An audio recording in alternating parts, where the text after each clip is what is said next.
Senhoras e senhores, daremos então início ao talk show sob o tema O Brasil à Luz do Mundo. Convidamos ao palco o ministro do Tribunal Superior do Trabalho, Vantuil Abdallah.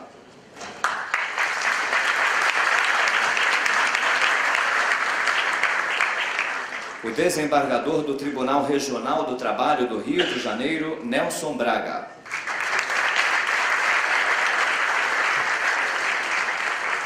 O presidente da CNC e deputado federal, Laércio Oliveira.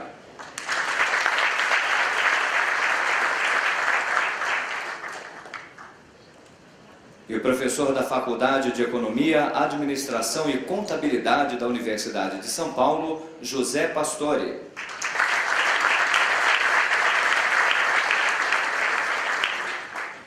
O professor da PUC Rio de Janeiro, José Márcio Camargo.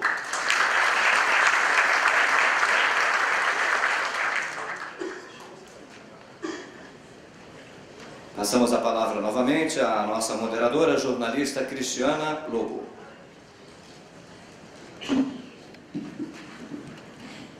Bom, vamos começar. Obrigada a todos pela presença. Curioso é que nós vimos aqui tudo muito diferente do caminho que o Brasil está tomando. Por exemplo, eu gostaria de começar, assim, tanto em relação à jornada, quanto em relação à flexibilização do trabalho. Cada dia mais a gente vê uma regulamentação maior. Eu vi um de vocês falando, vocês sobre a Europa, a redução do tempo do aviso prévio para 2 semanas. Aqui no Brasil houve um aumento agora, recente, há 2 anos, porque ele agora é proporcional ao tempo de trabalho. Então a gente vê cada dia mais uma amarração aí. Eu queria perguntar para o desembargador Nelson Braga, como é que seria aceita aqui no Brasil, como é que seria o debate sobre a redução da jornada de trabalho? É uma coisa que está sendo sempre discutida, tem no Congresso esse assunto, e como é que o senhor vê a possibilidade de ter no Brasil a jornada flexível, por exemplo, e não uma redução não somente porque a gente tem no Congresso proposta de redução da jornada para 40 horas e o governo acena, de certa forma, com a jornada flexível. O tribunal aceitaria, os tribunais de trabalho?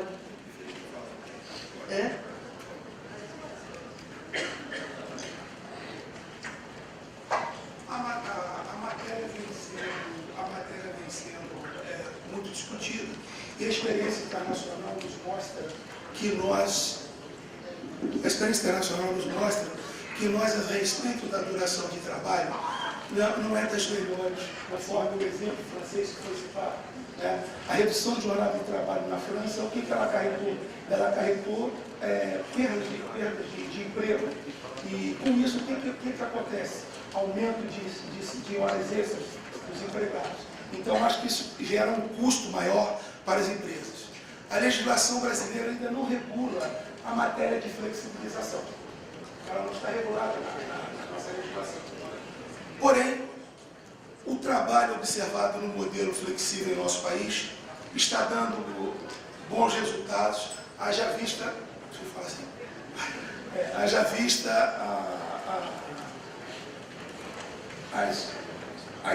os desenvolvimentos das empresas que vêm realizando. E nós temos observado que várias empresas, como a Avon, Alquímica, deixa eu ver quem mais, a Avon, Alquímica, IBM e várias outras empresas, elas vêm aplicando com muito sucesso a flexibilização do trabalho. Agora, há uma coisa que nós temos que ver também, não vislumbramos nenhuma incompatibilidade entre os dois sistemas. Não vislumbramos nenhuma incompatibilidade do sistema de flexibilização com o sistema atual. Eu acho que os dois podem correr concomitantemente. Agora, tem uma coisa que eu tenho uma preocupação, é com relação à regulamentação que deve ser feita com relação a isso. Não podemos fazer uma negociação entre partes, entre individual. Nós temos que fazer através de uma convenção coletiva de trabalho, ou então de um acordo coletivo de trabalho. Isso dá segurança para todas as partes, né? A flexibilização, ela deve ser feita através de um acordo coletivo, como eu disse. Ela traz benefício tanto para o empregado quanto para os empregadores. Para os empregadores, qual é o benefício que ela traz? Ela traz o benefício de ele não ter mais que fiscalizar a folha de ponto, ele não tem mais que verificar se tem alguém para verificar a entrada e saída, ele diminui o custo operacional. O custo operacional da empresa é muito diminuído. Por quê? O que acontece? Ele tem diminuição com aluguéis, ele tem diminuição com fiscalização, para fiscalizar os empregados, e muitas outras coisas que nós temos. O espaço físico da empresa fica reduzido, né? Menos licença médica dos empregados, menos horas extras, quer dizer, isso vai diminuindo o custo da empresa. O empregado passa a ter uma responsabilidade maior, porque ele deixa de estar preocupado com a jornada para ficar preocupado com o trabalho que ele tem que desenvolver, a meta que ele tem que alcançar. Para o empregado, há uma grande vantagem, porque ele pode, inclusive, programar a sua vida pessoal. Ele, com a jornada flexível, ele pode tratar, vamos dizer assim, de estudar um pouco mais, porque ele tem um horário dele flexível. Ele pode tratar da sua saúde, de ir para a academia. As mulheres, principalmente as mulheres que têm jornada dupla, elas podem equalizar o seu horário junto com o horário dos seus filhos de escola e outras vantagens mais, né? Qual é a outra parte da previsão?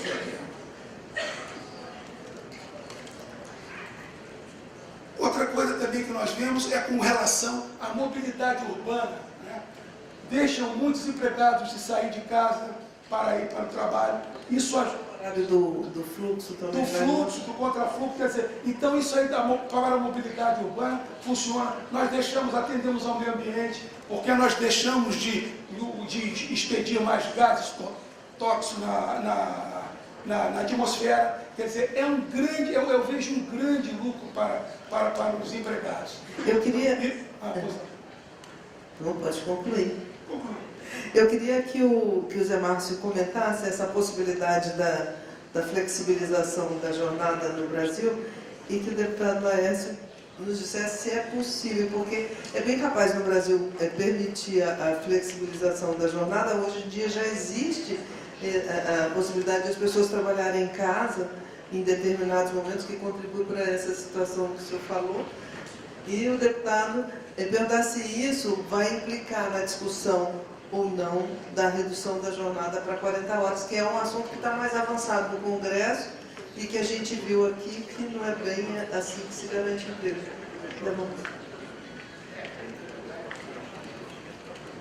Na verdade, a CLT, a legislação trabalhista brasileira, ela tem algumas características que são bastante boas e outras características que são um horror. Uma das características que a legislação trabalhista brasileira tem, que é bastante boa, é que, no fundo, o contrato básico é um só. Todo mundo tem o mesmo contrato de trabalho, mínimo. Isso é perfeito. O Gustavo acabou de mostrar uma das consequências de você ter diferentes tipos de contrato, é que o desemprego aumenta. Na verdade, eu fico brincando com meus alunos que as leis de defesa do emprego, na verdade, deveriam ser chamadas de leis de defesa do desemprego. Porque o que elas fazem, fundamentalmente, é gerar desemprego. Certo? A jornada flexível, ela é legal. É do mundo moderno, né? É do mundo moderno. Ela é legal, quer dizer, na verdade, você pode entrar no Justiça do Trabalho, tentar, mas o que a Justiça do Trabalho tem decidido é que ela faz parte do contrato de trabalho como a jornada fixa. Então, eu não acho que isso é um ponto importante, não, tá certo? Então, esse fato de que o contrato de trabalho no Brasil ser único, quer dizer, tem vários tipos de contrato, mas a maior parte dos contratos seguem um padrão só. O contrato da minha empregada na casa que eu tenho em Búzios é muito parecido com o contrato da pessoa que trabalha aqui na Feijão, que é muito parecido com o meu contrato na PUC, certo? Não tem grandes diferenças. A diferença é, fundamentalmente, quanto que eu ganho, como é que eu cumpro a minha jornada e etc. Então, desse ponto de vista, eu acho que já existe essa flexibilidade. Eu não acho que esse é o problema da legislação trabalhista brasileira, não. Eu acho que o problema eu acho que a gente precisa tentar definir melhor o que a gente está chamando de flexibilidade. Esse é o problema. Tá certo? No Brasil, a CLT tem uma característica que eu acho que é extremamente importante, que é o seguinte: todas as cláusulas do contrato de trabalho são, de alguma forma, podem, de alguma forma, serem precificadas em termos monetários. Certo? Quando você vai à Justiça do Trabalho e dizer que o seu contrato foi cumprido ou não foi cumprido, a Justiça do Trabalho vai te dizer quanto você tem que pagar para o trabalhador. A Justiça do Trabalho nunca vai te dizer o que você vai fazer com aquele trabalhador. Ou seja, você tem que readmitir o trabalhador, você tem que fazer isso, fazer aquilo. Isso não existe. Isso significa o seguinte, que tudo isso, de alguma forma, vai estar refletido no salário, a menos do salário mínimo. Tá certo? Então, o custo do trabalho no Brasil é alto, mas é porque você tem um monte de coisas aí que são colocadas pela CLT, que são precificadas de alguma forma. Então, não é por outra razão que a taxa de desemprego no Brasil é tão baixa. Na verdade, o Brasil tem taxa de desemprego baixa historicamente. O único período em que o Brasil teve taxa de desemprego alta foi na década de 90. Por uma razão simples, que foi tratada aqui no painel anterior. Quando você abriu a economia lá em 1990, o Brasil era o país mais fechado do mundo. Eu tinha um amigo que dizia que o Brasil era o país do mundo ocidental mais parecido com a União Soviética que ele conhecia, certo? Lá nos anos 80. E era verdade. Certo? O Brasil era uma União Soviética democrática, certo? Capitalista. Certo? Mas isso significou o seguinte: quando abriu a economia em 1990, você teve uma mudança tecnológica espetacular. A coisa da reserva de mercado era um escândalo, certo? Abriu a economia, você teve uma mudança tecnológica espetacular, a estrutura da oferta de mão de obra ficou completamente defasada da estrutura da demanda por mão de obra. Aquelas pessoas com 40, 50 anos de idade que trabalhavam no torno mecânico não conseguiam mais trabalhar no torno digital. Essas pessoas foram demitidas e ficaram desempregadas. A taxa de desemprego aumentou muito, mas caiu também muito rapidamente. Exatamente porque o mercado ele é flexível nesse sentido. Tudo vai para os custos de produção. Você não vai poder segurar o trabalhador. Foi falado nos Estados Unidos, na lei americana, é super interessante exatamente por isso. Porque se a tecnologia muda, você tem que mudar o seu trabalhador. Não tem jeito, certo? Então, desse ponto de vista, o que a gente tem que cuidar no Brasil é de outra coisa. O que a gente tem que cuidar no Brasil é como gerar ganhos de produtividade da força de trabalho. Este é o grande problema da CLT. Como gerar ganhos de produtividade. Os incentivos são todos na direção de não ter ganho de produtividade nenhum. Depois eu vou falar mais sobre isso. Um país que tem estabilidade no emprego. Para o servidor público, ganho de produtividade não é o forte. Eu queria que o senhor falasse sobre isso. Nós temos dois caminhos. Um que tem mais pressão, que é a redução da jornada de trabalho para 40 horas. E outra, essa possibilidade de flexibilização da jornada. Ainda não estou falando nem das regras de trabalho ainda, como você falou aqui, que existe nos Estados Unidos. Não. Cristiano, você me permite uma parte antes do deputado falar?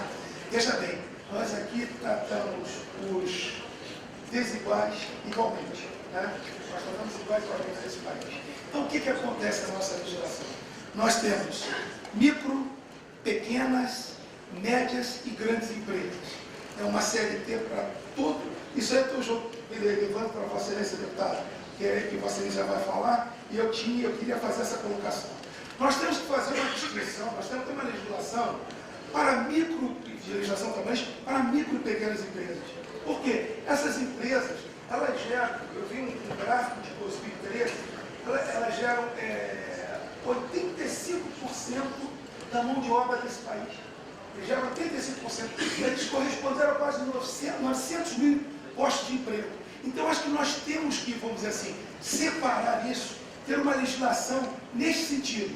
Uma para grandes e médias empresas e uma para micro e pequenas empresas. Esse seria um ponto fundamental. Todo mundo vai querer ser pequeno.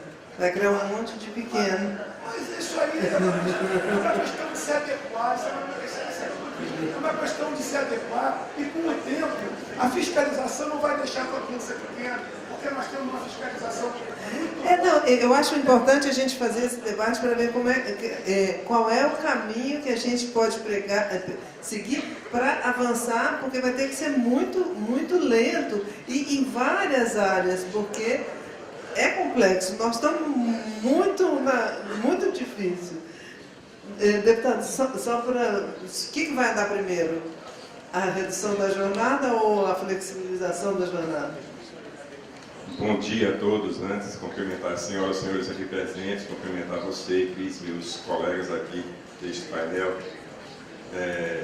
Se percebe que é uma salada de crioulo doido, né? Então, na verdade, eu me lembro daquele programa humorístico que dizia, passa a régua, fecha a conta e vamos adiante, né? O brasileiro não quer reduzir, não quer trabalhar menos, o brasileiro quer ganhar mais. Então eu parto desse princípio. Nós temos uma indústria nacional que precisa ser produtiva, competitiva no mercado internacional que está. E nós vivemos um momento de desindustrialização, infelizmente, porque a gente não consegue competir com um encargo social altíssimo, uma CLT totalmente ultrapassada, que pouco se extrai, concordo com muita coisa que o professor Márcio falou aqui. Então, assim, a redução da jornada de trabalho, esse projeto que está lá na Câmara, eu acho que nem precisava existir esse projeto, na minha opinião. Acho que ele não serve para nada, porque é querer engessar de novo. Existem categorias, claro, que precisa ter uma política diferente de jornada de trabalho. A gente está correndo lá. Essa semana se viu lá uma discussão sobre a enfermagem para 30 horas. Talvez aplique a redução de jornada para uma categoria específica, como existem várias no Brasil específicas. Isso aí que tem reduz a da enfermagem, reduz do professor. Há 2 semanas aumentou a aposentadoria, reduziu o tempo de serviço das mulheres policiais. O Brasil está fazendo tudo muito dirigido por categoria. Quem tem mais pressão consegue mais. E o trabalhador da indústria ainda não conseguiu, nem o empregador da indústria, fazer uma legislação que seja... Mas eu acho que seria um bom caminho, Cristina, porque a especificidade de cada atividade define exatamente que regra fazer. Eu só acho que o Brasil não cabe para o Brasil não suporta. O setor produtivo nacional não suporta uma redução de trabalho de 44 para 40. E aí a gente cria um outro problema, como a gente vai combater isso dentro do parlamento. Isso é uma outra questão, porque a gente só consegue avançar nas coisas do parlamento com voto. Sem o voto a gente não consegue nada. Com quem estão os votos? Os votos estão com os trabalhadores, que souberam fazer, e aí a gente já entra em uma outra discussão. Porque, somente um exemplo aqui, eu atuo e tenho como se fosse uma aula, um grupo escolar. Eu tenho que ir, eu não posso faltar na comissão do trabalho. É uma comissão que eu atuo lá na Câmara. Vocês acreditam que um dia apresentaram um deputado petista, apresentou um projeto para que os homens, quando fizessem exame de próstata, tivessem 3 dias de licença? Passou?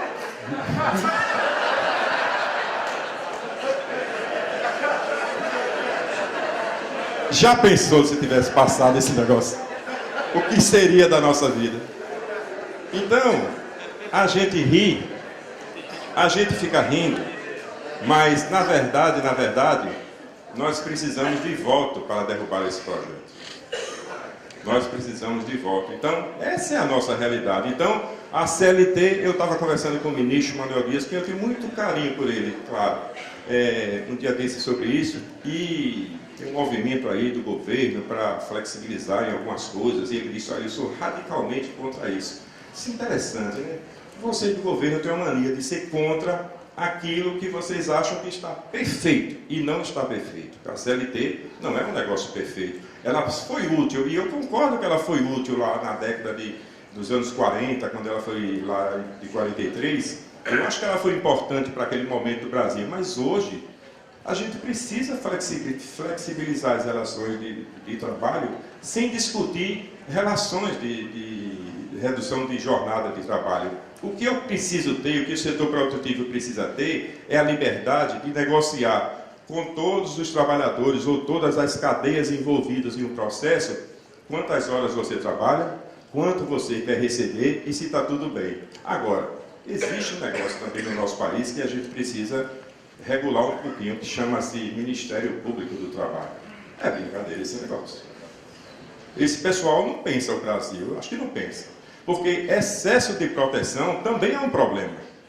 Porque se os empregos deixarem de existir, acabou tudo. Então, o problema é muito mais complexo do que a gente pensa, mas, objetivamente, eu acho que não precisava ter redução de jornada de trabalho. É uma força-tarefa que precisamos montar, porque o outro lado também está se organizando, e eu acho que, urgentemente, a gente precisa flexibilizar as relações de trabalho, senão, não sei o que será do nosso país. O Zé Márcio está ali querendo falar.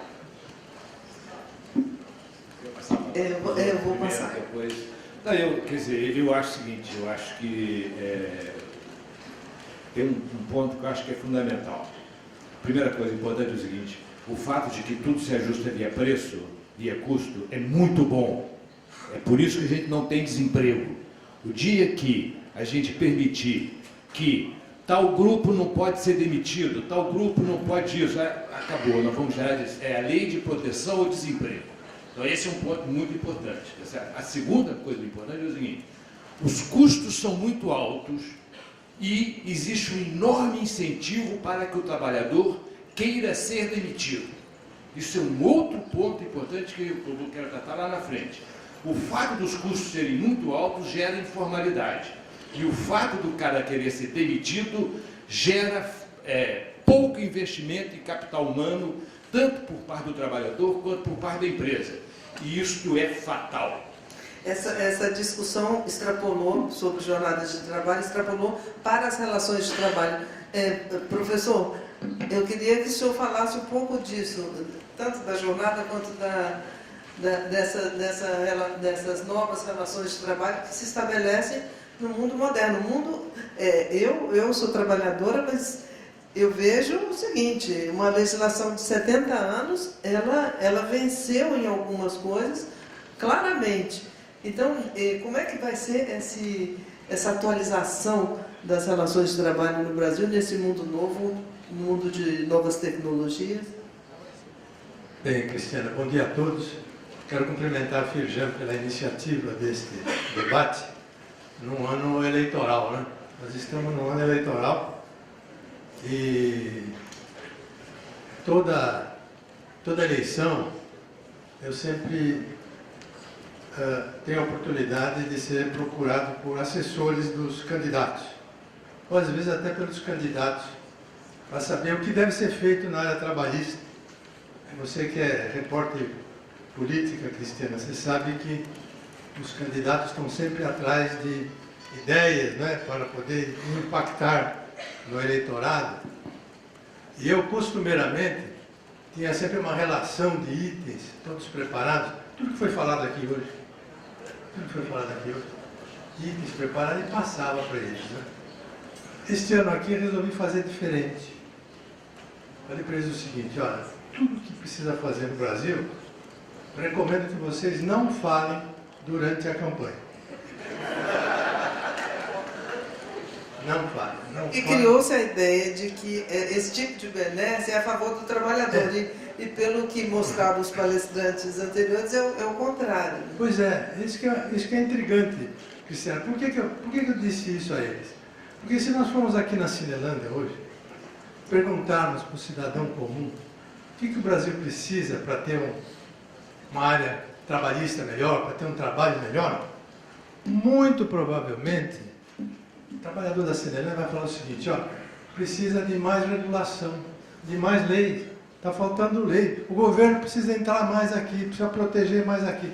Quer dizer, nós temos uma tradição cultural, histórica, longa, de proteção do Estado. O Brasil hoje ele é um país, uma sociedade toda ela atrelada e dependente do Estado. Mas todos nós gostamos disso, é da nossa cultura. Isso vale para o trabalhador, vale para o empresário, vale para o magistrado, vale para os parlamentares. Nós somos dessa cultura. Então, por isso, confrontar é perder voto. Por isso que eu falo para eles assim, não falem nada daquilo que precisa ser feito. Agora, é claro que precisa ser feito. E acredito eu que pode ser feito. Eu acho que pode ser feito. Alguns princípios terão que ser utilizados. Nós não vamos esperar chegar na situação da Europa para ver as mudanças que o Gustavo descreveu aqui. Uma catástrofe para poder ter essas mudanças. Quer dizer, fora disso, o que se pode fazer? Eu acredito que pode fazer. Princípios da própria história. Um deles é o seguinte, olha, na área trabalhista, assim como na área previdenciária, tem mais chance a mudança que eu aprovo para entrar em vigor daqui 5 anos, 7 anos, 8 anos, e não já. Esse é um princípio. Aprovar coisas para 2019, 2025, para entrar em vigor lá. Segundo princípio, assegurar com toda a força, se preciso for até por Constituição, que os direitos e as proteções dos insiders serão respeitadas. Ninguém vai passar por cima de direito adquirido. Caldeirão falou aqui, olha, a reforma mexicana não dá nem para avaliar porque ela vai entrar mesmo a todo vapor daqui a alguns anos. Hoje só tem 1 ano. A garantir que a proteção dos que estão hoje no mercado formal serão garantidas. Eu acho que uma outra coisa que o Brasil precisa entender é o seguinte: a área trabalhista e previdenciária necessita de uma campanha pedagógica, didática, de explicação prévia, longa e bem pensada e profissional. Os países que fizeram mudança trabalhista praticaram isso, fora de catástrofes. Né? A Austrália fez uma reforma trabalhista há pouco tempo, ela ficou 2 anos informando, com liderança, com pedagogia, para deixar claro, para dar um certo conforto nas pessoas, para elas terem certeza que não se vai revogar direitos adquiridos, não se vai revogar proteções que existem. O que se vai criar são novas formas de contratação. E na medida em que as pessoas forem entrando nessas novas formas, elas vão obedecer uma nova regra. E com essa nova regra, elas também vão ter benefícios mais interessantes. Então, acho que a mensagem que eu daria nesse campo das relações do trabalho é de nós não desistirmos, não, e entrar pelo regime do gradualismo. O Brasil já tem prova que dá certo. Por exemplo, o microempreendedor individual, Cristiano. O microempreendedor individual deu certo. Uma coisa que está aí, estava todo mundo na informalidade, hoje todos esses que trabalham por conta própria estão se formalizando.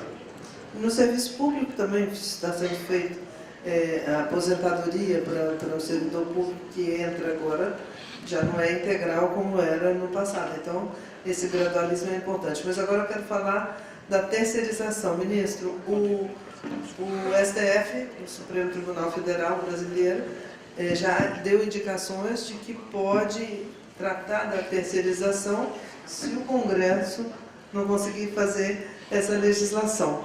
Como é que isso se daria? Que tipo de resultado o senhor prevê? Que tipo de formato seria? A terceirização é hoje uma das grandes preocupações do mundo econômico. E isso porque é uma situação que vem se agravando. Vem se agravando por 2 motivos. Em primeiro lugar, porque ela é cada vez mais utilizada. Aquela fase do Fordismo que a empresa fazia, tudo ficou muito para trás. Hoje, para se competir no mercado internacional, é fundamental a especialização.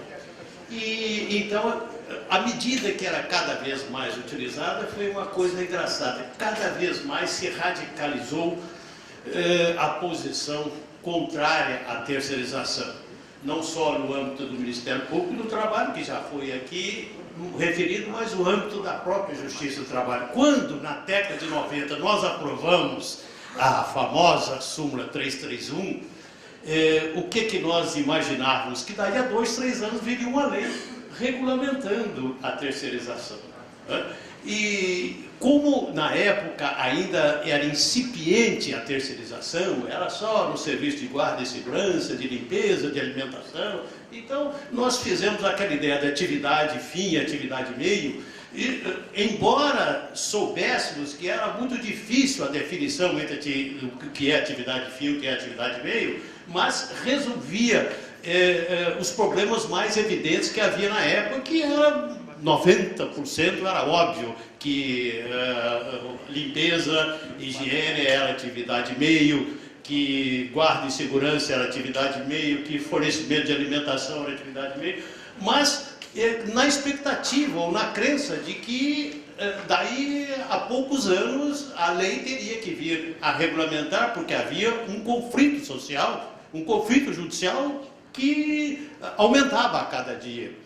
No entanto, passaram 20 anos mais e não se consegue. O deputado Laércio está aí para ratificar, sei o tanto que ele tem lutado, para que viesse uma legislação a normatizar isso.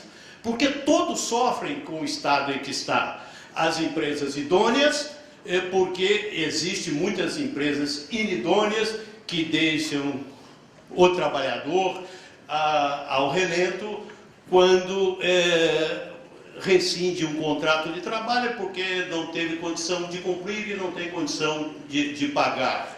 O tomador de serviço que acaba levando as consequências como responsável subsidiário ou solidário. O próprio Estado, porque é um dos grandes terceirizadores, como sabemos, que aliás a terceirização no Brasil surgiu com o Estado, com o Decreto-Lei 200 de 1967, também sofre muito essas consequências. E aí, o que ocorreu? Com essa radicalização das posições, não se podia ou não se admitia praticamente nenhuma terceirização como atividade meio. E aí foi num crescendo esta reação no seio do mundo econômico e estamos agora às portas de um novo quadro para a terceirização. Chegou até o Supremo Tribunal Federal e o Supremo Tribunal Federal disse: olha, não há nenhuma lei que diga que não pode terceirizar na atividade fim. E existe um preceito na Constituição Federal que diz que há de ser respeitada a livre iniciativa. Portanto, há que se resolver esta questão. Não se pode mais ficar o país com esta insegurança jurídica. E aí foi ao plenário, e o plenário diz: esta matéria tem repercussão geral. O que significa isso? Que o Tribunal Superior do Trabalho não pode mais julgar os processos enquanto o Supremo não dizer pode ou não pode, tem ou não tem fundamento legal.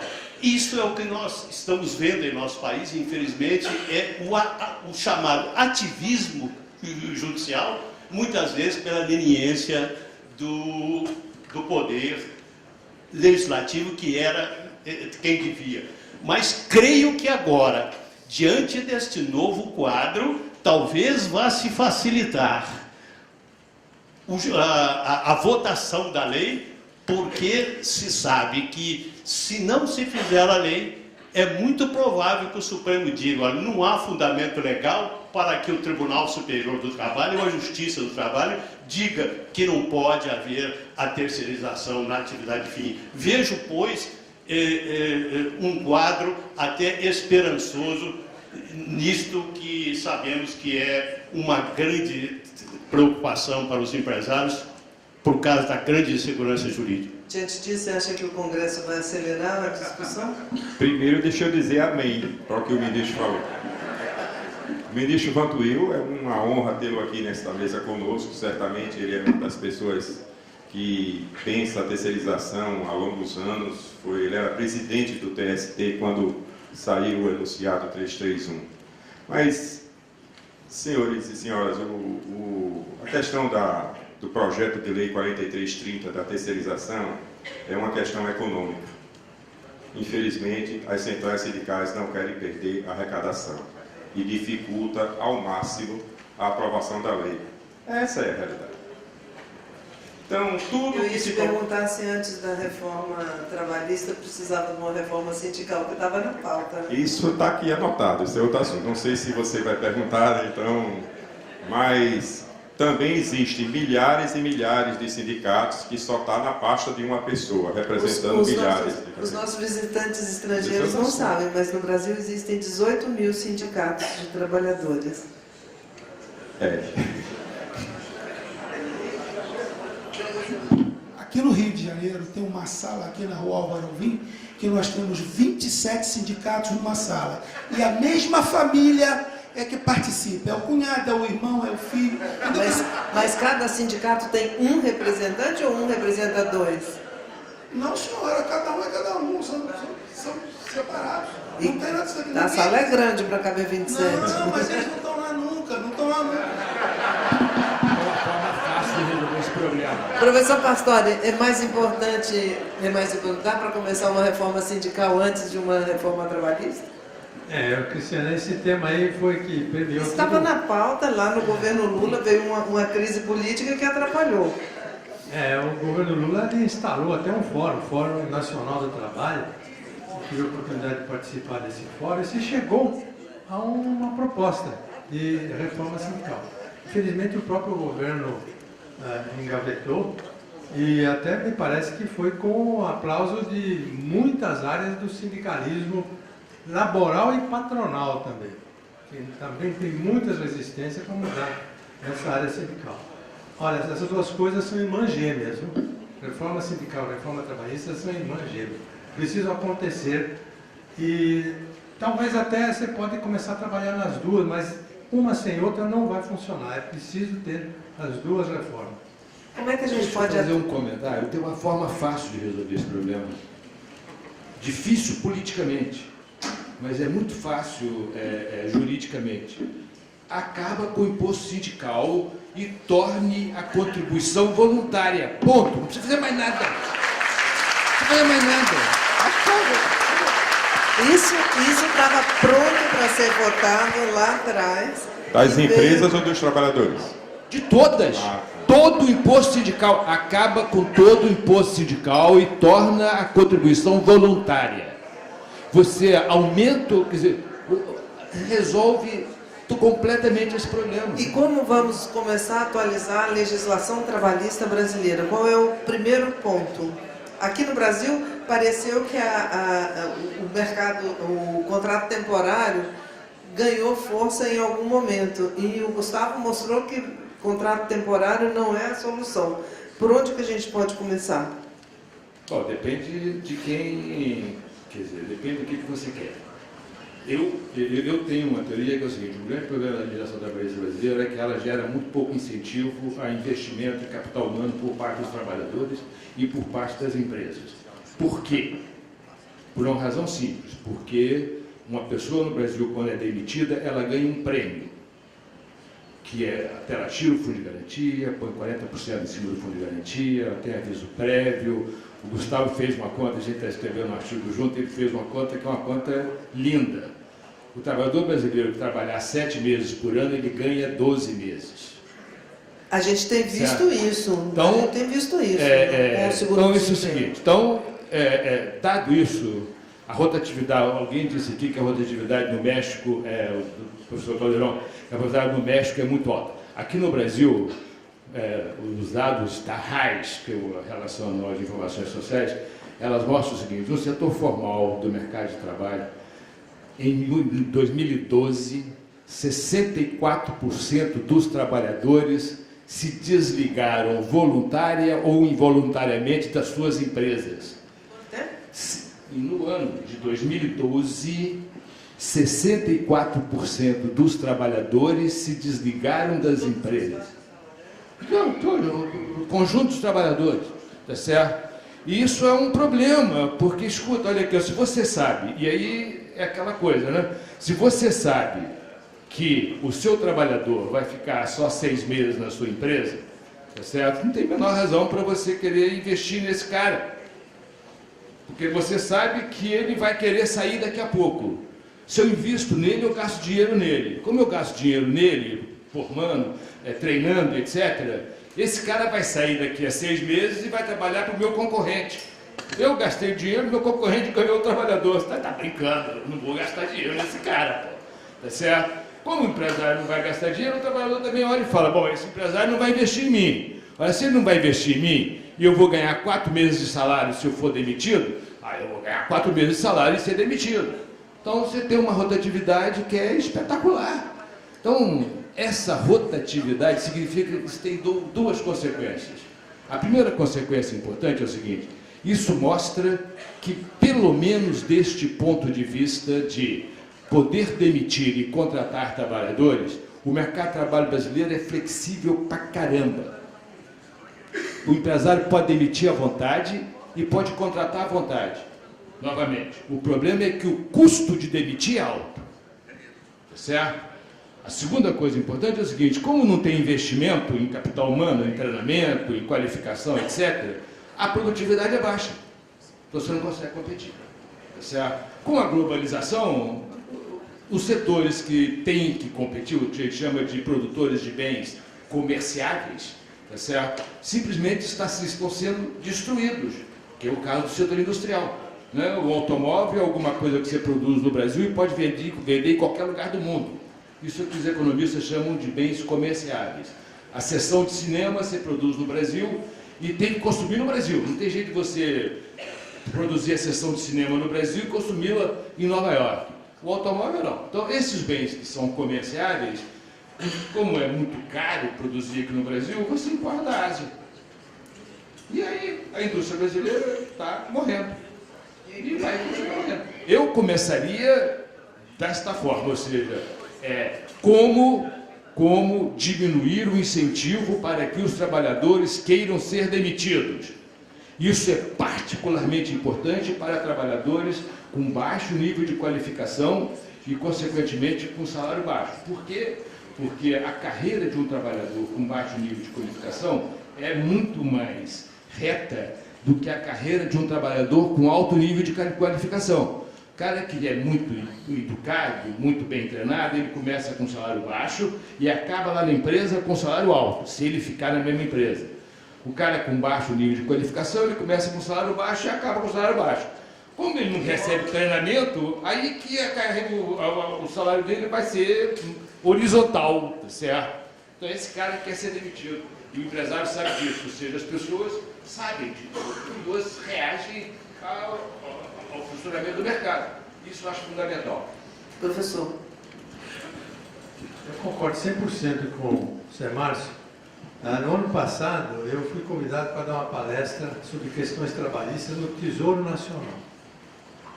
Eu não entendi nada porque eu fui convidado para falar no Tesouro. Eu já fui em tantos lugares, até na Polícia Federal, para dar palestra.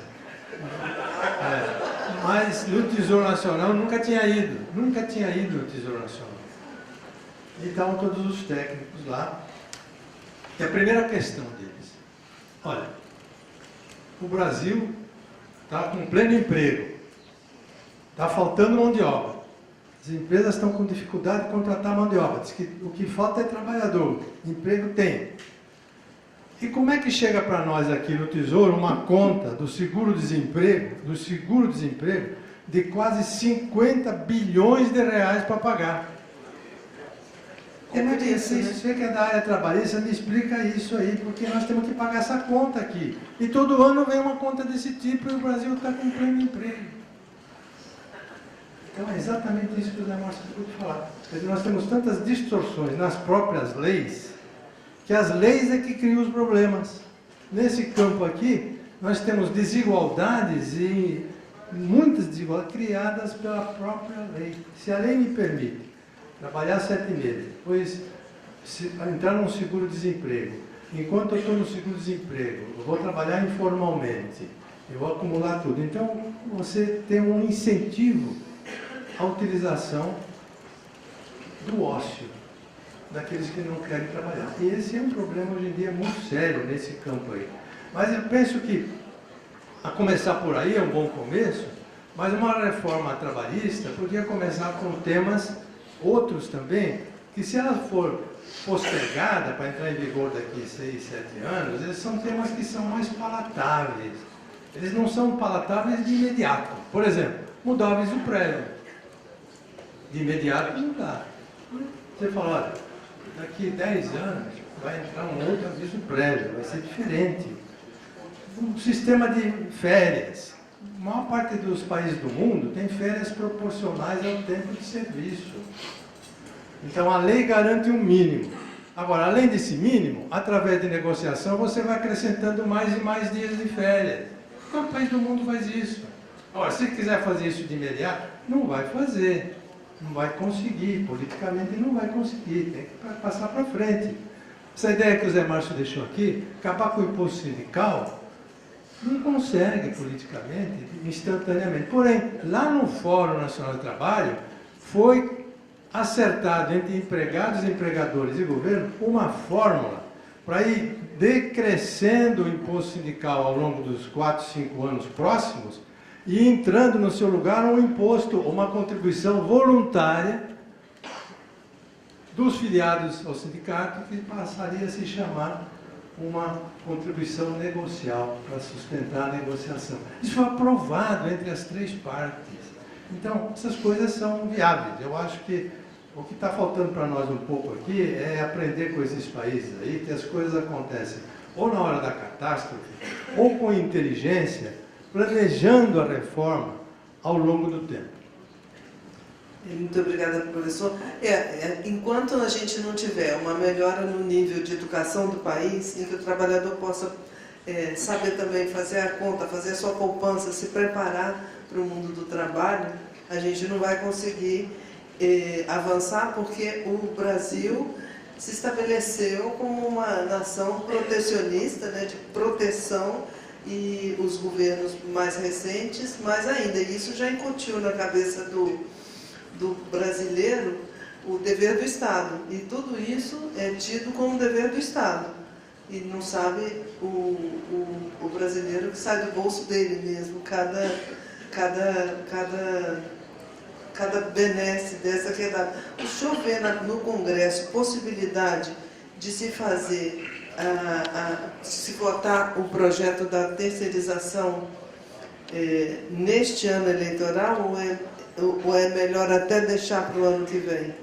Veja, existe uma estratégia montada, e eu quero aqui também registrar e deixar aqui ao conhecimento de todos o importante trabalho que o professor José Pastore vem fazendo. Desde a formação do grupo de trabalho que foi organizado lá pelo Ministério e o governo para discutir o projeto como um todo, ele vem se empenhando muito nesse caminho. Mas eu tenho dito às centrais sindicais, nas reuniões que a gente tem feito, e são reuniões muito tensas, mas eu tenho dito para eles que, eles queiram ou não, a terceirização vai ser lei no país, porque o número de terceirizados no Brasil aumenta a cada ano. Então, se hoje nós somos 12 milhões, daqui a 2 anos nós seremos 15, daqui a 5 anos nós seremos 20 milhões, e toda essa massa de trabalhadores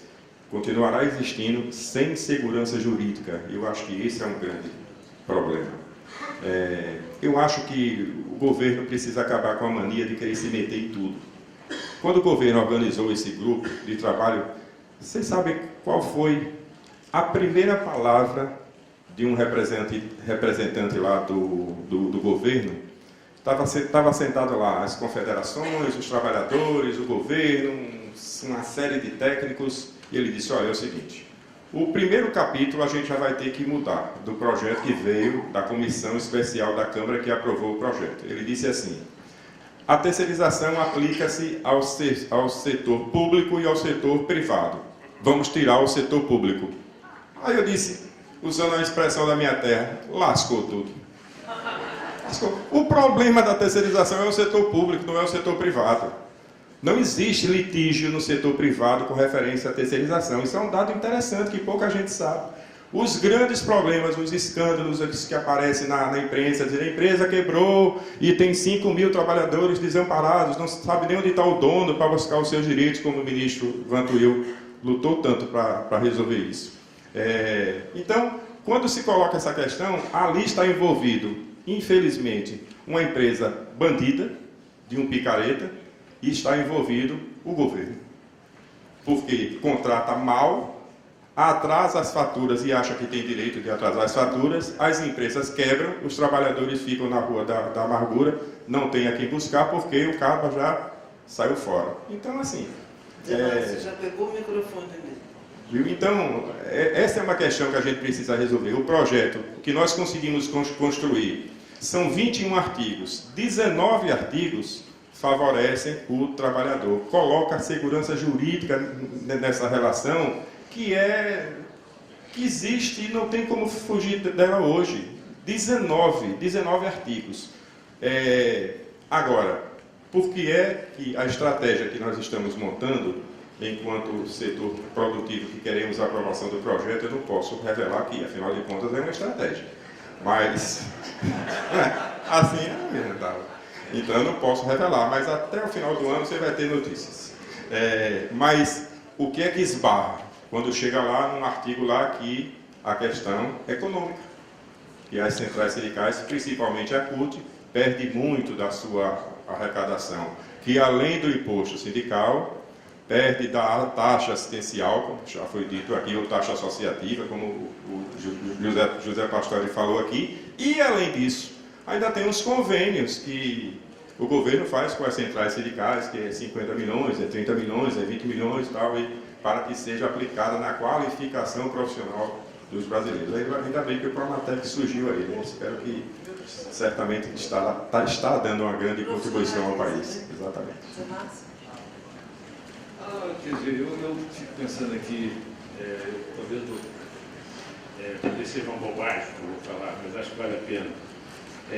Por que mesmo que a gente precisa de uma legislação para regular a terceirização?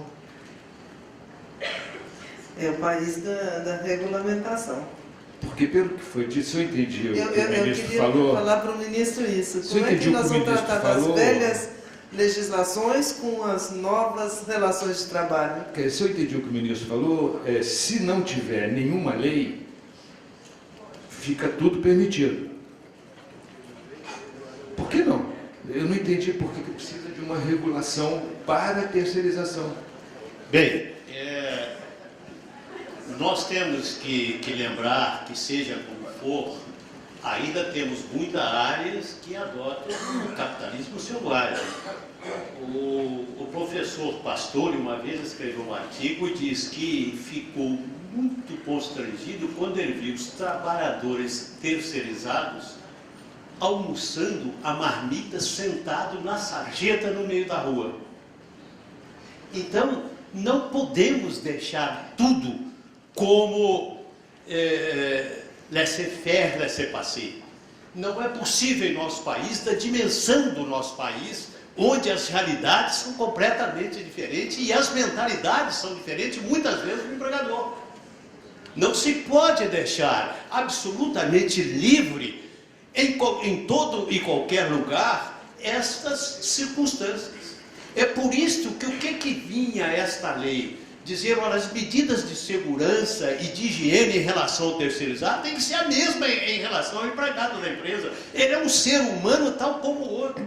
Se ele prestar serviço lado a lado, fazendo o mesmo serviço, ele tem o direito de ganhar o mesmo salário. Porque é indigno pagar salários diversos para dois seres humanos que trabalham lado a lado.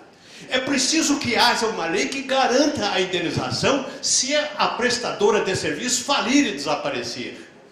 E isto, pior, como disse o deputado Aécio, acontece no âmbito estatal. Porque no âmbito estatal, para se contratar uma empresa, depende da licitação. A licitação ganha quem dá menor preço. Dá o menor preço aquela que já não tem a vontade, o interesse de cumprir com as regras básicas da legislação do trabalho. Então, como vamos ficar sem uma lei a regular esse tipo de atividade no Brasil? Se tivéssemos um sindicalismo forte, até seria isto possível. Mas como não temos, não creio que possamos ter a terceirização, que é um instituto importante para a economia, sem que haja uma lei para regulamentar. Bom, muito bom. Esse debate está muito bom, está muito quente, mas chegou a hora da gente terminar. Alguém quer encerrar? Alguém quer complementar alguma coisa? Eu queria fazer uma colocação para o deputado.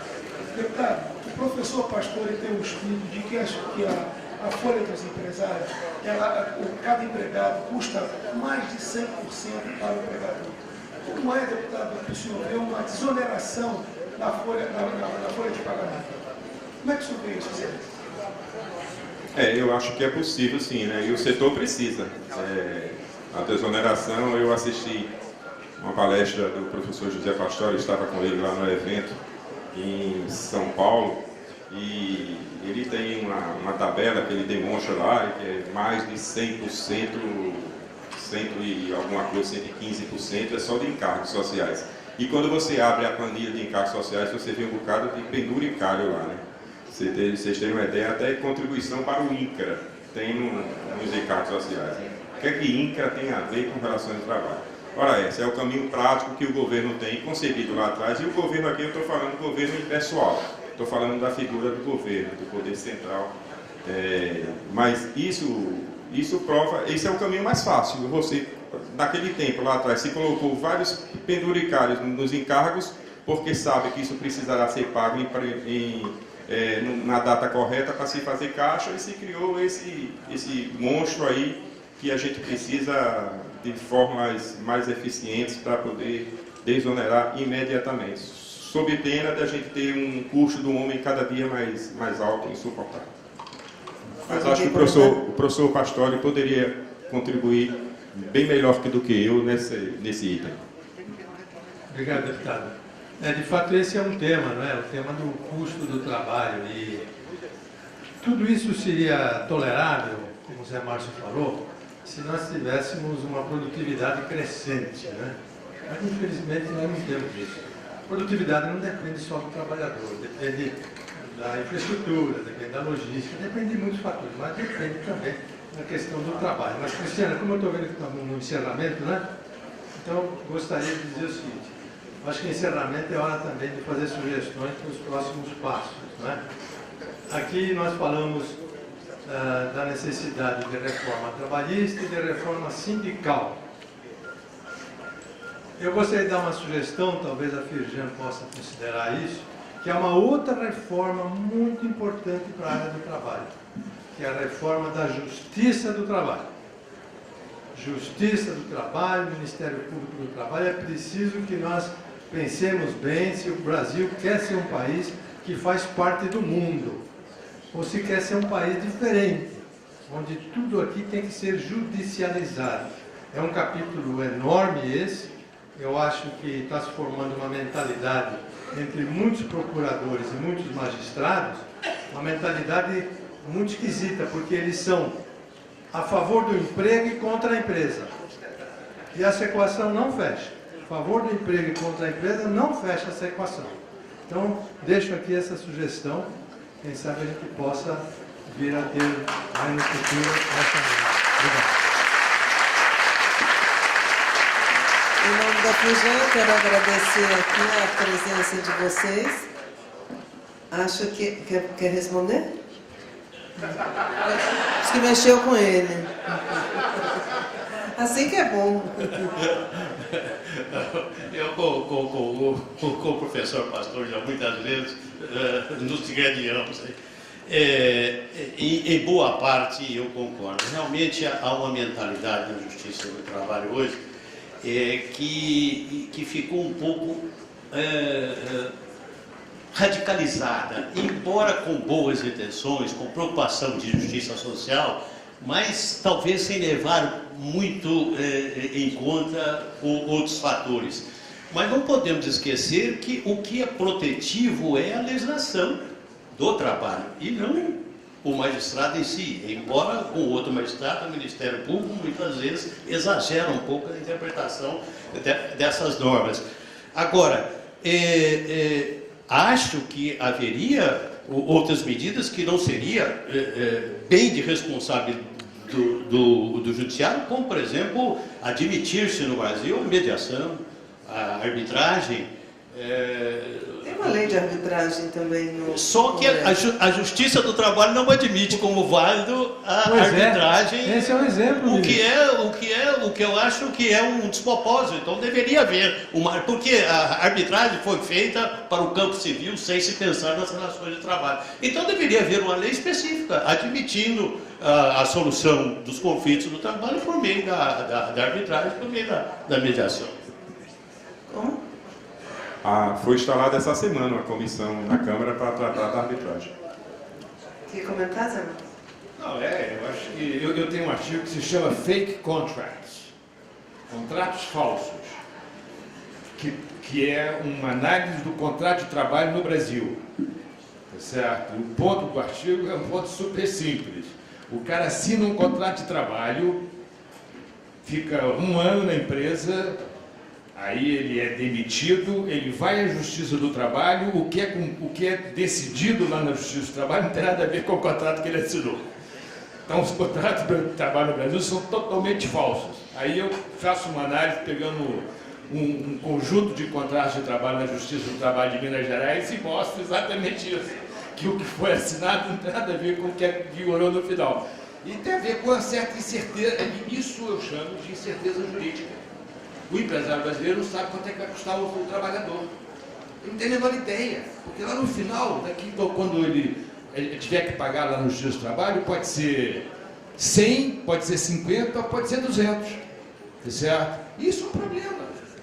Ficou meio famoso essa coisa da taxa de juros da Justiça do Trabalho. Bom, tá muito bom. Eu vou sair, o Augusto vai ficar aqui, porque a plateia quer fazer perguntas. E como eu tenho que ir embora, e estava previsto acabar 12h15, mas está todo mundo gostando muito, vocês ficam, eu vou, eles vão começar a recolher perguntas e vocês respondam. Depois eu quero saber qual foi a conclusão que vocês chegaram, qual é o primeiro passo para melhorar a legislação trabalhista brasileira. Até mais, obrigada. Obrigado, professor. Embora perca muito o encantamento. Eu também acho. Bom, vamos passar para a parte das perguntas. Eu acho que nós temos microfones, não temos? Então, por favor, quem quiser fazer pergunta aqui para a mesa, levanta aí o braço e, por favor, se identifique na hora que fizer a pergunta.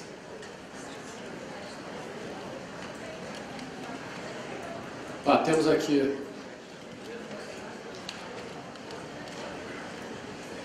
É uma pergunta talvez a mesma, não sei quem poderia responder, mas foi colocado que o problema do Brasil passa muito pelo protecionismo e há uma atitude de proteção por parte do Estado e que o brasileiro gosta de ser protegido. Eu perguntaria se não seria muito mais uma questão de tutela. O Estado tem uma vocação de tutela e, de um lado, trata tanto a pessoa física quanto a jurídica como um tutelado. O física como um hipossuficiente e, eu diria, por contrapartida, a pessoa jurídica é um hipersuficiente, ou seja, mal vista, alguém que está sempre querendo explorar o hipossuficiente. E há uma versão muito ruim do tutelado que é o apadrinhado. Acho que isso a gente convive muito, ou seja, interessa ao tutelado, pessoa jurídica, que ele tem vantagens de ser apadrinhado. A pergunta é se não é muito mais uma questão de uma vocação de tutela por parte do Estado do que de proteção. Isso até funciona. Na China, eu acho que é um modelo mais ou menos assim, só que o Estado é eficiente, ele funciona, e então as coisas dão resultados. E aqui a gente tem um Estado que é tutelar e que não funciona. Desembargador, Veja bem, esse problema da tutela, né, é um problema de legislação, é um problema de cultura nossa. Né? Isso é uma cultura que se enraizou pelo país. Quer dizer, então você tem o Estado tutelando, né, o Estado tutela mesmo, e a legislação também amparando. né? Porque ela vem do Estado. Então, esse é um problema cultural. E o Arcilete colocou muito bem, o hipersuficiente sempre está naquele papel de, vamos dizer assim, de feitor. A verdade é essa. A verdade é essa. Então, a minha colocação é essa. As perguntas?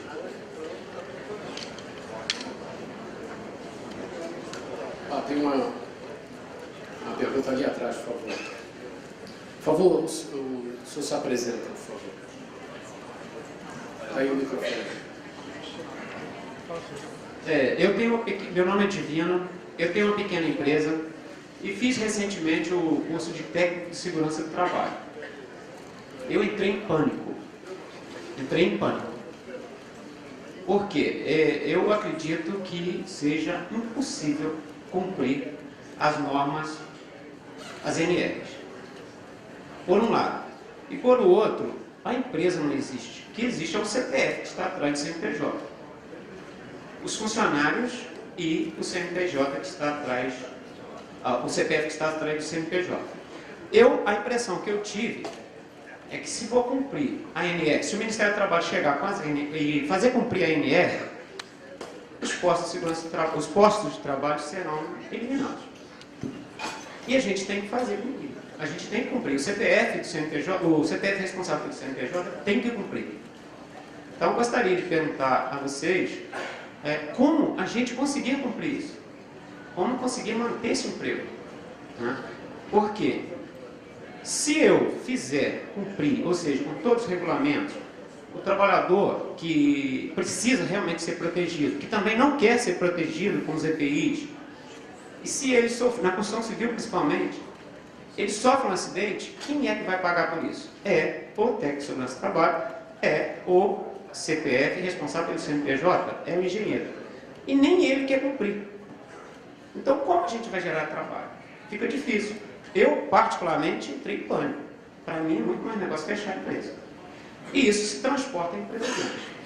Essa é uma pergunta que eu gostaria de fazer. Como a gente conseguir cumprir as NRs? Além da CLT, além das NBRs, né, que eu trabalho também voltado para os condomínios. No Rio de Janeiro nós tivemos vergonha, como em Santa Maria. Não podemos deixar isso acontecer. As NRs não se comunicam com as NBRs. E como a gente conseguir trabalhar isso? Porque na hora que o corpo está estendido no chão, todas as leis funcionam contra o CPF do responsável. Obrigado, Divino. Ministro. Isto realmente é um problema grave que nós temos no país para as empresas. Infelizmente, as tais NRs, as normas de segurança do trabalho, foram feitas em gabinete por quem não tinha nenhuma experiência da vivência prática. O exemplo mais evidente é quase hilariante. Por exemplo, à época, eles aprovaram o adicional de insalubridade por má iluminação. Mas eles tomaram por base o quê? Estudos da GE. Como a GE fazia lâmpada, interessava a ela a colocar sempre os graus maiores para a iluminação. E muitos empresários, à época, tiveram que pagar adicional de insalubridade por deficiência de iluminação. O fiscal, se chegasse numa boate, ele multava porque deveria ter maior iluminação na boate. Umas coisas tão despropositadas. Depois de uns 10 anos se verificou que estava tudo errado e se eliminou a exigência da insalubridade por iluminação. Então, por exemplo, outro dia chegou o fiscal numa empresa de construção e cobrou porque aplicou a multa dizendo que não havia a proteção para elevadores acima do terceiro andar e tal. E nós tivemos que demonstrar que as construções eram horizontais e que não tinha nenhum prédio acima de 3 andares. Quer dizer, ele não atentou para aquela circunstância. A norma exige que haja água quente para os trabalhadores tomarem banho. Chega o fiscal em Manaus com 45 graus da temperatura ambiente e aplicam a multa, mas o trabalhador diz, não, mas eu não aguento entrar debaixo da hora quente aqui, a temperatura normal. Então, há também isso, quer dizer, não há boas leis sem que haja bons aplicadores. Se as nossas normas regulamentares já são exageradas, como se fôssemos a Suíça, a Suécia, além disso, há um certo exagero em quem aplica essas leis. E acho que este é um assunto, como disse o ministro Pastore, que o mundo empresarial tem que passar a discutir e levantar o problema. Obrigado. Professor Zé. Não, acho que as duas perguntas estão mais ou menos relacionadas, né? A questão da tutela e o problema lá. Na verdade, quer dizer, eu gosto de dar um exemplo que eu, há pouco tempo atrás, fiz uma obra lá em casa. Um apartamento de 2 andares no prédio. E aí, no meio da obra, a obra atrasou muito, aí eu resolvi me mudar para o apartamento no meio da obra. Falei com o engenheiro, olha, eu vou me mudar, não quero saber, já está atrasado, eu não quero ficar, estava no apartamento alugado, não quero ficar nesse apartamento alugado com a minha família e tal, vou me mudar. Prepara o primeiro andar que eu vou me mudar. Tudo bem. Eu mudei, certo? Aí teve um momento que o meu quarto era no 2º andar, eu me mudei para o meu quarto, mas não estava pronto ainda. Aí eu notei que em volta da escada não tinha parapeito, não tinha protetor. Aí eu falei com o engenheiro, falei, escuta, põe uma proteção aí por causa dos operários. Eles podem cair. Ah, não, eles estão acostumados, não vão cair não. Eu falei, fulano, eu quero que ponha uma proteção, porque eu não quero que tenha o risco de cair. Bom, saí, fui embora, voltei lá de noite, não tinha proteção. No dia seguinte eu falei com o cara outra vez, escuta, eu quero que ponha uma proteção, eu não quero, não pode cair, pô, tá certo? Não, mas os caras eles estão acostumados, bobagem, tá certo? Bom, aí um dia eu cheguei e falei, olha aqui, ó, chamei os operários todos, uns 10, chamei, vem cá todo mundo, vem aqui, de manhã cedo, antes de ir para o trabalho. Vem cá todo mundo, vem cá, senta aí. Com o engenheiro do lado, senta aí. Quer dizer o seguinte, olha aqui, ó. Eu tenho 1 mês que eu estou pedindo para colocar proteção aqui nessa escada. Ele não põe. Eu só quero dizer o seguinte, se alguém cair lá embaixo, eu não tenho nada a ver com isso. O responsável é ele, tá? Estamos de acordo? Oh, o senhor está preocupado? Eu falei, não quero saber, pô, vocês resolvam. É um pouco isso, o cara não quer ser protegido. A lei me obriga a proteger. Agora, eu acho o seguinte, ministro, tem uma frase do vice-presidente Pedro Aleixo que eu acho perfeita. Eu não estou preocupado com o general, eu estou preocupado com o guarda da esquina, quando foi feito o AI-5. A resposta que ele deu para o general foi, não, o senhor não está entendendo, eu não estou preocupado com o general. O general não vai matar ninguém. Eu estou preocupado com o guarda da esquina. É esse cara aí que é o problema. Que é a mesma coisa no caso da legislação trabalhista. A legislação tem que ser simples, ela não pode ser tão complicada. Ela não pode querer proteger tudo. Ela não pode querer proteger que eu sentei na cadeira, caí, quebrei minha perna, e aí o patrão é que vai pagar, entendeu? Se a legislação tenta proteger tudo, ela não vai proteger nada. O guarda da esquina vai lá e vai sempre pegar dinheiro do empresário. Esse é o problema. Porque o guarda da esquina quer pegar dinheiro do empresário. Tá certo? Isso é um problema. Eu acho que você tem que simplificar essa legislação. Tem que tornar a legislação uma coisa que seja fácil de ser obedecida. Senão, não vai dar. O guarda da esquina vai pegar o dinheiro do empresário. Esse é o problema. Tá certo? Uma observação, a gente está acostumado a ir às missões estrangeiras e visitar fábricas do mundo todo, e o comentário sempre acaba sendo o mesmo. Recentemente, por exemplo, na Alemanha e na Itália, se a fiscalização brasileira funcionasse naqueles países, fecharam todas as fábricas. Você não encontra esse nível de exigência, inclusive de EPIs. Então tem talvez aqui um exagero. Uma outra observação, e aí, ministro, sobre esse aspecto das NRs, que o companheiro Divino ali estava realçando, nós temos a NR12. A NR12 saiu com uma série de conceitos complexos. A interpretação sobre esses conceitos é a mais diversa possível. Se pegar 10 fiscais, vão ter 10 opiniões diferentes de como interpretar aquele aspecto da lei, da exigência da proteção dos equipamentos. Agora, o que é pior, na hora de fiscalizar, a formação desses fiscais é a mais diversa possível. A legislação não traz restrição, o sujeito faz o concurso, passou.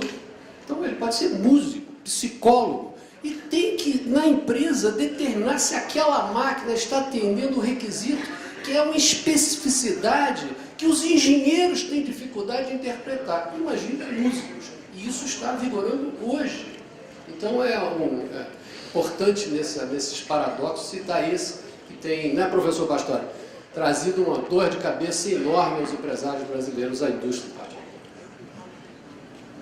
Nós temos que considerar o seguinte, que ultimamente o sistema de cunhagem das NRs mudou. Como o ministro Vantuil falou, ano passado era feito num gabinete, sem opinião de ninguém. Hoje é baseado numa comissão tripartite, é essa comissão que elabora as NRs. Então, me parece que o processo é bom, mas o resultado está saindo ruim. Por quê? Eu acho que as partes, inclusive o lado empresarial, precisa melhorar a representação, quem vai participar lá, levar dados, levar documentos, porque a NR12, por exemplo, foi aprovada pelo lado patronal. Como é que pode? O lado patronal aprovar a NR12 e hoje o lado patronal todinho reclama que diz que a NR12 é inviável. Então o processo tripartite me parece que foi um avanço. Agora, as representações lá tem que melhorar bastante. Nesse caso, a meia-culpa da indústria nacional, porque os representantes nessa pauta específica eram produtores de máquinas e equipamentos. Perguntas? Como é que diz? Põe a raposa para tomar conta. O senhor que está dizendo, eu não preciso. Perguntas, por favor. Tem aqui uma... Bom dia, meu nome é Fábio, sou de Petrópolis. Para concluir o assunto das NR e tranquilizar o amigo lá que formou para técnico de segurança do trabalho, é o seguinte, eu acho as NR muito positiva, embora tenha muita coisa ali dentro que talvez possa parecer exagerada, mas não é simplesmente assim, houve um óbito dentro da minha empresa que a empresa tem que realmente pagar a conta. Por isso que quando há montado uma gestão de segurança do trabalho dentro da empresa, há toda a documentação a ser feita para que aquele colaborador possa estar exercendo a sua atividade. Se você tem uma empresa e o colaborador vai exercer uma determinada função onde ele se expõe a um risco eminente, você faz uma permissão para trabalho, que é o que eles dizem PT, e também faz uma APR, Análise Preliminar de Risco. E depois de ser feita toda essa documentação e sendo ela passada por uma perícia técnica, aí sim é liberada o serviço que vai ser executado dentro da empresa. Então, o colaborador, ele tem noção do risco que ele está se submetendo e também ele tem o apoio técnico dos equipamentos de proteção individual que ele tem que estar usado. Para isso também ele tem que ser capacitado e treinado, porque não basta só você chegar e oferecer o EPI para ele. Você tem que dar um treinamento de como ele vai usar o equipamento de segurança de trabalho. E após toda essa capacitação e treinamento... Sua pergunta aqui, para aproveitarmos o tempo aqui. Tá. Desculpa. Estou querendo tranquilizar o amigo ali. Sobre as NRs, você consegue encarar dessa forma positiva ou exageradamente?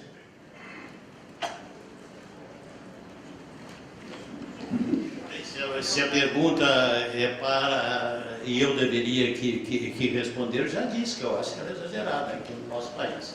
Eu acho que ela foi feita fora da realidade. O doutor Pastore narrou uma realidade que vem de 6, 7, 8 anos para cá, mas as originais se mantêm. tal como foram feitas. E até sem atentar muito para as mudanças de tecnologia, de sistemas, etc., e com fiscais mal preparados, às vezes, não digo mal intencionados, mas mal preparados para adaptar a norma àquelas novas situações. Então, eu acho que há mesmo uma dificuldade imensa para o empresariado quanto a normas de segurança, e penso que este é um trabalho a ser feito para o mundo empresarial, para aperfeiçoar, para atualizar essas normas de segurança do trabalho, não só quanto aos textos em si, mas também quanto à aplicação dessas normas, seja pelo mundo fiscal, o Ministério do Trabalho, o Ministério Público do Trabalho, para que não haja esses exageros que nós estamos vendo em relação a essas normas.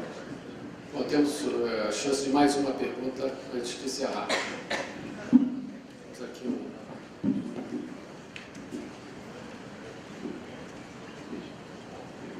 Tiago de Melo Cabral, advogado. Foi posto pelo deputado a questão da proteção exagerada, talvez, por parte do Ministério Público do Trabalho. Órgão extremamente importante, porque aqui está na defesa de quem é correto, né? E não de quem é errado, porque o errado exerce concorrência desleal. Agora, foi muito debatido o quê? Logicamente, o princípio, o judiciário é o intérprete da legislação. A legislação está em parte envelhecida, em parte inadequada. Tem-se aí a arbitragem, que seria uma ferramenta muito interessante para a solução de conflitos, quem sabe melhorar um pouco a interpretação em geral e trazendo as partes para o campo do debate da legislação e da sua interpretação. Agora, na visão dos senhores, o que pensam da forma como se vem se tratando, né, os termos de ajustamento de conduta, interpretando não só a lei, mas criando normas? Haveria que existir algo que limitasse esse poder? Porque o que a gente observa é que, muitas das vezes, a falta de orientação do empresário ou a falta de acompanhamento de um jurídico acompanhando o empresário faz com que saiam do Ministério Público normas através de termos de ajustamento de conduta. Sei que é extremamente salutar o termo de ajustamento de conduta na seara civil, mas na seara trabalhista, dada essas aberturas que existem tanto no meio legislativo como em alguns momentos no meio judiciário, faz com que se criem algumas anomalias. Gostaria do posicionamento dos senhores com relação ao ponto. Eu entendo que o senhor tem razão. Criam-se anomalias, várias anomalias, porque às vezes o Ministério Público extrapola as suas funções legislando, entendeu? Então, eu dou plena razão ao senhor. Eu acho que nós temos que, dentro da Justiça do Trabalho, a Justiça do Trabalho está fazendo esse controle. Nos julgamentos, nós apreciamos a conduta do Ministério Público. E eu posso dizer ao senhor o seguinte: o senhor que é um advogado militante, o senhor deve verificar que 80% desses ajustes de conduta a Justiça do Trabalho tem barrado. Não sei se eu satisfiz ao senhor, mas eu acho que é isso que está acontecendo. Quando eles extrapolam, a Justiça do Trabalho está aqui para, vamos dizer assim, contar. O ministro vai concluir. Só para dar mais um pitaco, que esse tema eu tenho percebido que tem havido uma grande preocupação das empresas quanto a isso. O que está acontecendo que é grave? Como diz o ministro Luciano, no Brasil, a sentença que transita em julgado é a notícia da mídia. O que o Ministério Público tem feito? Tem usado como meio de pressão o noticiário da mídia, principalmente na tal história do trabalho análogo à condição de escravo.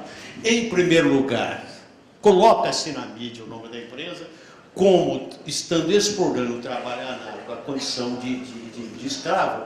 E depois, diante daquela, da coação, da pressão, faz com que a empresa assine um TAC. E um TAC, muitas vezes abusivo, com valores absurdos. Isso está acontecendo, os senhores viram aí, em relação a Casas Pernambucana, Lely Branc, em relação a Zara, em relação... O que estava acontecendo nessa história?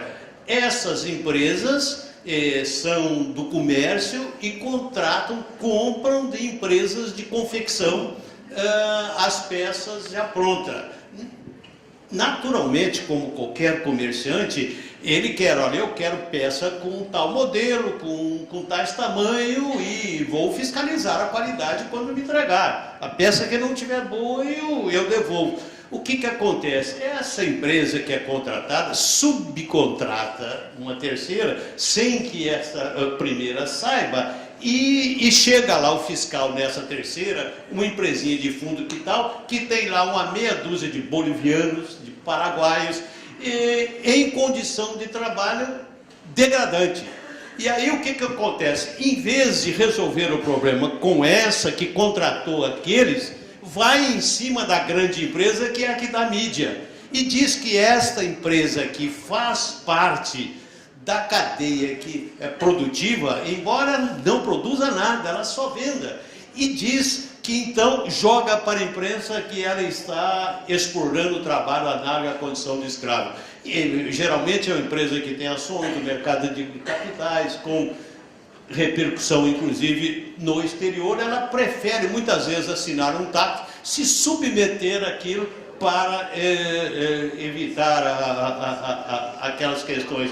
E como eu disse que estava acontecendo em relação à terceirização, já está no Supremo Tribunal Federal uma DIN exatamente quanto à portaria do Ministério do Trabalho, que autoriza o Ministério do Trabalho, como ele entender que deva ser, a colocar o nome da empresa na tal lista suja, que no Brasil passou-se a chamar de lista suja, que é esta lista de empresas que exploram trabalho análogo à condição de escravo. É possível, novamente, que seja uma matéria que venha a ser decidida pelo Supremo Tribunal Federal.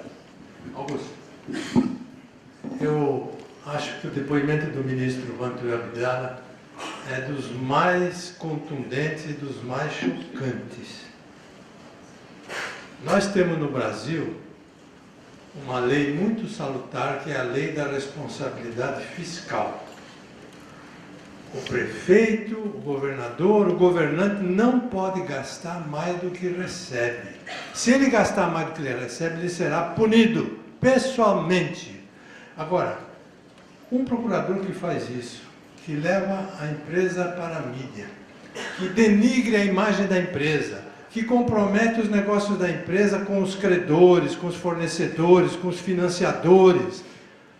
E depois a justiça, como falou o Nelson, vem e fala assim, não, isso aqui é improcedente. Não acontece nada. Não existe responsabilidade individual, profissional para esse procurador?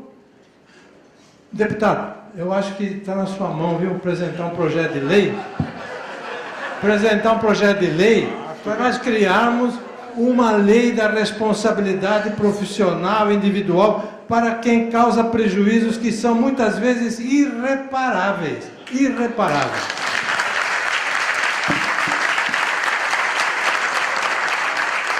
Deixa comigo, ministro, é o que eu posso dizer. Só uma parte, viu, deputado?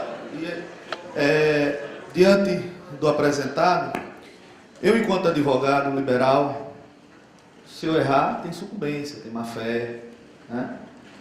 O procurador, o promotor, ele é um advogado do povo.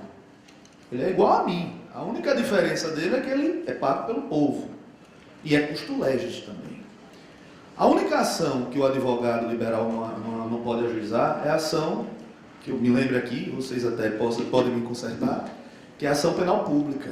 Ação civil pública eu posso, ação popular eu posso, ação direta de constitucionalidade eu posso. Só que há uma grande confusão ainda, né? Apesar de saber, e foi oportuno, importante, igualar o Ministério Público ao Judiciário no que se refere à vitaliciedade, à movibilidade, à irredutibilidade salarial. Só que esse igualar criou na cabeça de alguns algumas distorções, porque volto a dizer, eles são advogados do povo, eles não são juízes. Então, na mente da população, quando se joga na mídia e em diversas discussões, é que o Ministério Público é também judiciário. Então, isso tem que deslocar veementemente da cabeça do povo. E é por isso que muitos assinam TAC pensando, é minha última chance. Ou eu assino ou vou morrer. Existe o judiciário, a inafastabilidade do judiciário, princípio, cláusula pétrea constitucional. Bom, obrigado. Comentários finais, professor, gostaria de fazer um comentário final. Eu renovo aqui os aplausos à Federação das Indústrias do Rio de Janeiro pela iniciativa e, sinceramente, eu acho que com um público desse aqui, todo atento até o final da reunião, mostra que o tema é de grande importância para o país. O país precisa criar um bom ambiente para investir, para produzir, para empregar e para deixar todos trabalhando com dignidade. Muitas e muitas vezes, ao procurar proteger de forma exagerada, nós acabamos desprotegendo. E o Brasil está entrando por esse caminho. E isso não é possível porque nós temos que competir com o resto do mundo. Obrigado, professor Zé Márcio. O prazer enorme estar aqui, eu concordo inteiramente com as palavras do pastor. Foi ótimo o debate, eu espero que a mesa tenha sido suficientemente boa para que a plateia tenha pelo menos aprendido um pouquinho do que se trata quando se fala de legislação trabalhista e vou voltar a deixar minha mensagem. Sem ganhos de produtividade nós não vamos a lugar nenhum. Esse é o ponto fundamental, certo? Se a gente não trabalhar com produtividade, nós não vamos a lugar nenhum. Muito obrigado. Obrigado, professor. Desembargador. Eu quero primeiramente agradecer a FIJAN essa oportunidade e dizer que endosso as palavras do professor Pastore, concordo com Vossa Excelência em grau, gênero e número, como também a sua professora. Então, meu muito obrigado à FIJAN por esta oportunidade. Muito obrigado, desembargador. Deputado e conterrâneo.